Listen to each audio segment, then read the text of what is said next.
Hello दोस्तों, आप लोग का नॉलेज कैप्सूल बीपीएससी में बहुत बहुत स्वागत है। आज हम लोग निर्वाचन आयोग के बारे में चर्चा करेंगे, यानी कि इलेक्शन कमीशन के बारे में हम लोग चर्चा करेंगे। ठीक है। भारत के संविधान में बहुत सारे संवैधानिक निकाय है ना, कॉन्स्टिट्यूशनल बॉडीज़ के बारे में दिया गया है। ठीक है ना, कॉन्स्टिट्यूशनल बॉडी यानी कि संवैधानिक निकाय के बारे में दिया गया। इसी के तहत निर्वाचन आयोग भी आता है। ठीक है ना, तो बहुत सारे आयोग जैसे वित्त आयोग, राज्य लोक सेवा आयोग, संघ लोक सेवा आयोग, निर्वाचन आयोग है ना। तो इसके जो निर्वाचन आयोग है ये बहुत ही महत्वपूर्ण है और ये आजकल बिहार में इलेक्शन भी होने जा रहा है, तो चलिए हम इस पे चर्चा करते हैं। जो निर्वाचन आयोग है इसका संविधान के भाग 15 में वर्णन है, भाग 15 में वर्णन है और यह अनुच्छेद 324 से लेकर के 329 का तक इसका वर्णन किया गया है। उसके बाद में यह एक अस्थायी एवं स्वतंत्र निकाय है। अस्थायी एवं अस्थायी है, ठीक है ना, यह अस्थायी है और यह स्वतंत्र है। ठीक है ना, यह सरकार के दबाव में काम नहीं करती है यह आयोग। ठीक है ना, और इसकी जो जिम्मेवारी है संसद, विधानमंडल, राष्ट्रपति और उपराष्ट्रपति का चुनाव कराना है। ठीक है ना, और इस चुनाव कराना है, चुनाव निष्पक्ष ढंग से कराना है। और इतनी बड़ी जब जिम्मेवारी है तो इसके तहत और भी कई सारे अधिकार हैं। इसके तहत जो परिसीमन आयोग है, परिसीमन आयोग के आधार पर जो इनका निर्वाचन का जो क्षेत्र है वो निर्धारित करना कि इस निर्वाचन क्षेत्र इसका इस निर्वाचन क्षेत्र का यह क्षेत्र है, इस तरह से उसका एक निर्धारण करना। ठीक है ना, उसके बाद में मतदाता सूची तैयार करना, वोटर उसके बाद में राजनीतिक दलों को मान्यता प्रदान करना है ना, उनको चुनाव चिन्ह प्रदान करना।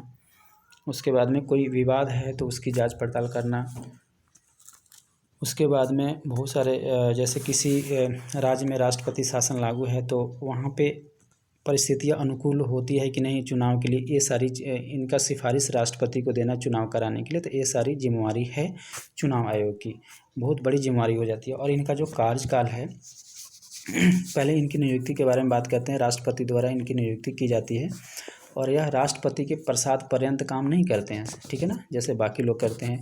ये क्या है कि ये इनका जो कार्यकाल होता है 6/65, मतलब कि 6 साल या 65 वर्ष की आयु, जो इसमें पहले पूर्ण हो जाए वो माना जाए। जैसे मान लीजिए कि कोई 50 वर्ष की आयु में निर्वाचन आयुक्त हो गया तो वह 56 वर्ष की आयु में रिटायर हो जाएगा। लेकिन अगर कोई 62 साल की आयु में निर्वाचन आयुक्त होता है तो वो 65 में रिटायर हो जाएगा, मात्र 3 साल में रिटायर हो जाएगा। तो क्योंकि ये इसमें जो 65 वाला जो ये दिया गया है 65 वर्ष, तो ये ख़त्म हो रहा है। और यहाँ पे 50 में अगर हो रहा है तो 56, मतलब कि यहाँ पे ख़त्म हो रहा है। तो इस तरह जो पहले ख़त्म हो, या उसका 6 वर्ष का कार्यकाल ख़त्म हो जाए या 65 वर्ष की आयु पूर्ण हो जाए पहले, तो उसके हिसाब से उसका कार्यकाल होगा। ठीक है ना, और यह एक सदस्यीय था शुरू में। ठीक है ना, और आप लोग को पता होगा 1989 में जो हमारा वोट देने का अधिकार है, जो उम्र है वो 21 वर्ष से घटा करके 18 वर्ष कर दिया गया।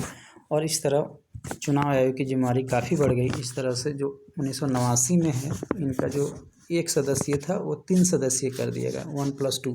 तो इसमें एक मुख्य निर्वाचन आयुक्त हो गया और 2 अन्य निर्वाचन आयुक्त हो गए। तो इस तरह से 3 सदस्यीय हो गया। और उसके अगले साल ही 1990 में फिर से इसको 1 सदस्यीय कर दिया गया। फिर से 1993 में इसको 3 सदस्यीय कर दिया गया, तब से 3 सदस्यीय ही है। और अभी हम लोगों ने चर्चा किया कि 61वें संविधान संशोधन के तहत 1989 में जो वोट देने की उम्र है, मताधिकार की जो आयु है, 21 वर्ष से घटा करके 18 वर्ष कर दिया गया। और इनको पदच्युत कैसे किया जा सकता है, जैसे सुप्रीम कोर्ट के मुख्य न्यायाधीश को जैसे हटाया जाता है, उसी तरह इनको भी हटाया जाता है। यानी कि साबित कदाचार के आधार पर संसद में इनको 2/3 बहुमत से, मतलब विशेष बहुमत से इनको हटाया जाता है। तो इनका जो मान सम्मान भी है, जो पद है, वेतन है, वो सुप्रीम कोर्ट के न्यायाधीश की भांति भी इनका भी है। और इस देखिए जो विशेष बहुमत से जो हटाया जाता है, ठीक है ना, तो इसको हम महाभियोग भी कहते हैं। हालांकि इनके सुप्रीम कोर्ट के न्यायाधीश के लिए और इनके लिए निर्वाचन आयोग के मुख्य निर्वाचन आयुक्त के लिए महाभियोग शब्द का उल्लेख नहीं किया गया है संविधान में। ठीक है ना, केवल राष्ट्रपति के लिए इस शब्द का यूज किया गया है। ठीक है ना, तो इनको साबित कदाचार के आधार पर आप लोगों ने देख लिया कि 2/3 यानी कि विशेष बहुमत के आधार पर इनको हटाया जाता है।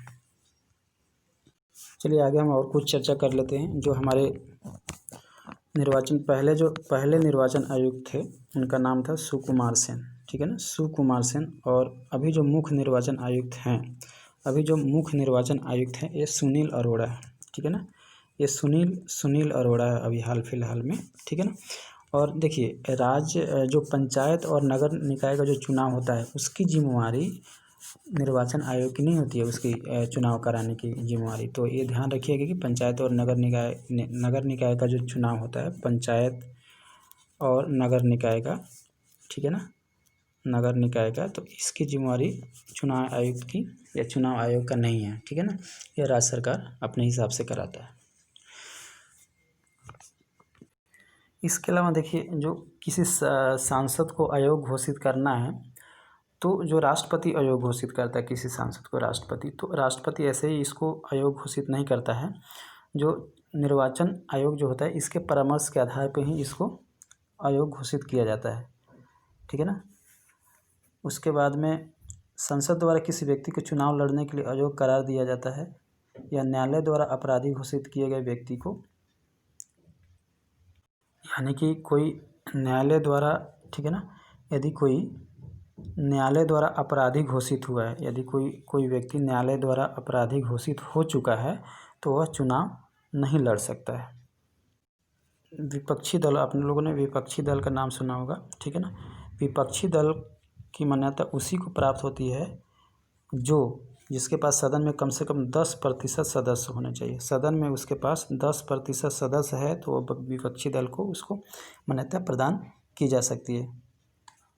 उसके बाद में दल बदल एक कानून आया था, ये 1985 में आया था, एक दल बदल कानून, ठीक है। तो इसको भी ध्यान में रखिएगा कि दल बदल कानून कब आया था। दल बदल निरोधक कानून ये 1985 में आया था। ये भी ध्यान रखिएगा जो अन्य आयुक्त हैं, ठीक है ना, जो अन्य निर्वाचन आयुक्त हैं उनको जो है मुख्य निर्वाचन आयुक्त की सिफारिश पे राष्ट्रपति द्वारा हटाया जा सकता है। तो ये भी ध्यान में रखिएगा। चलिए हम इस वीडियो को यहीं पे ख़त्म करते हैं, आगे हम कोई और वीडियो लेकर के आते हैं। धन्यवाद।